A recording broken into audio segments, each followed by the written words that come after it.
एक टीले के पीछे छुपे हुए थे कि अचानक से वो दरवाजा खुलता है उस शहर का। वहाँ से उकैदर बिन मालिक और उसके साथ कुछ उसके सिपाही बाहर निकलते हैं। अपने घोड़े को खालिद बिन वलीद ने उकैदर बिन मालिक के घोड़े के बिल्कुल करीब किया, उसके साथ दौड़ाते हुए उसकी कमर में बाजू डाल के चलते हुए घोड़े से उकैदर बिन मालिक को उठा के अपने घोड़े पे बैठा लिया। बिस्मिल्लाहिर्रहमानिर्रहीम।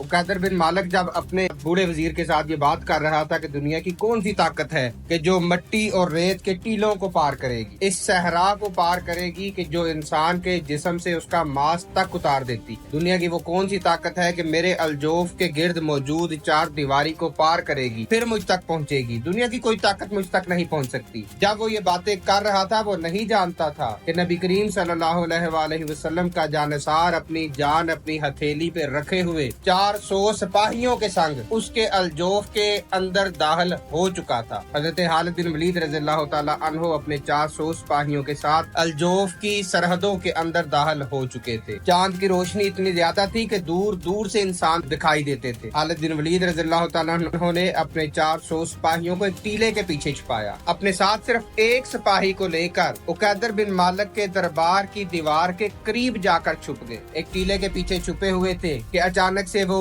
दरवाजा खुलता है उस शहर का। वहाँ से उकैदर बिन मालिक और उसके साथ कुछ उसके सिपाही बाहर निकलते हैं। यहाँ पे एक बात का तज़किरा करना बहुत जरूरी है कि रसूलुल्लाह सल्लल्लाहु अलैहि वसल्लम ने जब खालिद बिन वलीद रज़ियल्लाहु ताला अन्हु को ये जिम्मेदारी सौंपी थी उकैदर बिन मालिक की, तो साथ नबी करीम ने पहले से इरशाद फरमा दिया था कि खालिद उकैदर बिन मालिक तुम्हें शिकार करता हुआ मिलेगा। अब हजरत खालिद बिन वलीद रज़ियल्लाहु ताला अन्हु का ये अकीदा था कि नबी करीम ने जब मुझे फरमा दिया है कि उकैदर शिकार करता हुआ मिलेगा तो फिर मुझे वो बिस्तर पे नहीं मिलेगा, वो अपने शहर में नहीं मिलेगा, वो मुझे जंगल में ही मिलेगा या शिकार की तरफ जाता हुआ ही मिलेगा। उकैदर बिन मालिक अपने सिपाहियों के साथ जब दरवाजे से बाहर निकलता है, शहर से दूर चला जाता है, तो खालिद बिन वलीद रज़ियल्लाहु ताला अन्हु अपने सिपाही के साथ अपने घोड़े को लेकर उसके पीछे निकल जाते हैं। काफी दूर जाने के बाद खालिद बिन वलीद रज़ियल्लाहु ताला अन्हु के घोड़े की आवाज जब उसको सुनाई दी तो उसे इस बात का एहसास हुआ कि मेरे पीछे सिपाही आ रहे हैं, मेरा पीछा किया जा रहा है। अभी वो ये सोच ही रहा था कि उसने पीछे मुड़कर देखा तो पीछे खालिद बिन वलीद रज़ियल्लाहु ताला अन्हु उसके करीब पहुंच चुके थे। उसके अपने सिपाही उसको छोड़कर जा चुके थे। उकैदर बिन मालिक अकेला रह गया था। कहा जाता है कि खालिद बिन वलीद रज़ियल्लाहु ताला अन्हु की बहादुरी का अंदाजा इस बात से लगाइए कि खालिद बिन वलीद रज़ियल्लाहु अन्हु ने अपने घोड़े की लगाम एक हाथ में पकड़ी, अपने घोड़े को खालिद बिन वलीद ने उकैदर बिन मालिक के घोड़े के बिल्कुल करीब किया, उसके साथ दौड़ाते हुए उसकी कमर में बाजू डाल के चलते हुए घोड़े से उकैदर बिन मालिक को उठा के अपने घोड़े पे बैठा लिया और उसे बताया कि मैं हूँ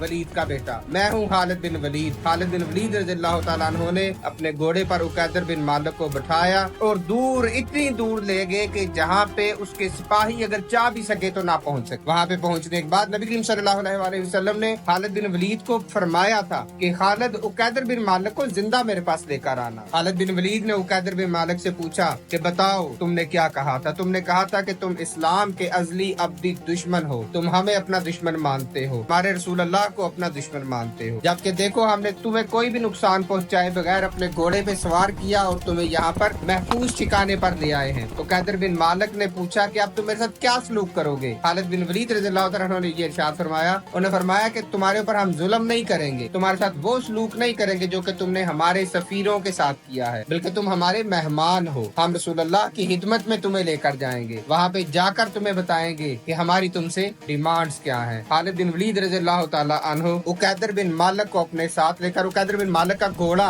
कहीं आगे पीछे भाग चुका था। खालिद बिन वलीद रज़ियल्लाहु ताला अन्हु ने अपने सिपाहियों से कहा कि इसका घोड़ा तलाश किया जाए। घोड़ा कहीं चल रहा था, उसे पकड़ कर लेकर आए और उस घोड़े पर खालिद बिन वलीद रज़ियल्लाहु ताला अन्हु ने उकैदर बिन मालिक को सवार किया और उसे लेकर रसूलुल्लाह की खिदमत में हाजिर हुए। उकैदर बिन मालिक को जब रसूलुल्लाह सल्लल्लाहु अलैहि वसल्लम की खिदमत अक़दस में ला के पेश किया गया तो उसने रसूलुल्लाह से पूछा कि आप मेरे साथ क्या सलूक करेंगे? तो नबी करीम सल्लल्लाहु अलैहि वसल्लम ने उसके सामने वही शर्त रखी जो पहले उकबा और मुकन्ना वगैरह के सामने रखी थी कि इस्लाम कबूल कर लो, लेकिन जबरदस्ती नहीं। अगर इस्लाम तुम कबूल नहीं भी करते फिर भी तुम मुसलमानों को, इस्लामिक सल्तनत को तुम जजिया देना शुरू कर दो और उसके बदले में मुसलमान तुम्हारी हिफाजत की जिम्मेदारी लेते हैं। उकैदर बिन मालिक मालक ने नबी करीम सल्लल्लाहु अलैहि वसल्लम की ये शराइत जिनका मफहूम आपके सामने रखा गया है, ये शराइत उकैदर बिन मालिक ने कबूल की और उसने मुसलमानों को बाकायदा जजिया देना शुरू कर दिया। अब दोबारा से